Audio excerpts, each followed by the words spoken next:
once again. So, I'm here in my no makeup era. So, no makeup, bare-faced. Oh, ayan. So, kitang-kita yung chismis ng face ko. So, ayan. So, dahil gusto ko maiba naman. So, this time. Oh, and this time, I'll be doing an unboxing videos kasi may mga parcel ako dito. So, here it is. The first one. Dahil gusto ko ng mga lalagyanan. So, eto. Ouch! Kumuha ako ng mga small bags na lalagyanan kung ano pupuntang work. So, bigyan ko rin yung dalaga ko nito. Dahil tatlo ito, set na. So, ayan. May isa dito sa kanya. Ouch! So, yung material pala niya ay ito, canvas. So, and good thing, mayroon siyang palak dito. Mayroon siyang palak dito na ganyan.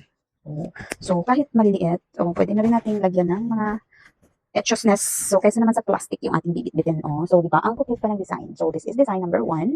So, pareho lang naman talaga yung kanilang colors. So, cream or dirty white ba yun? At saka may, dito sa handle is ganito ang kanyang fabric, yung kanyang material.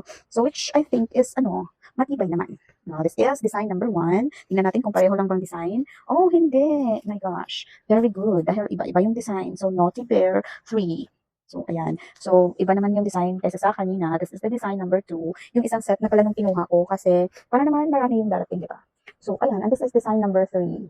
So, kung anong pipiliin ng anak ko, yun yung sa kanya at yung hindi niya pipiliin. So, yun ang mapupunta sa akin. So, ganun lang. In fairness, ang cute. Mas preferred ko itong canvas bag na mga bag kasi nga matibay ito. Oh, wow. Kesa naman, nagbibit-bit kayo ng plastic dyan. So, better go for this bag. So, mas elegant kesa sa plastic din, no? So, ayan. So, ibigay anak. So, yun isa.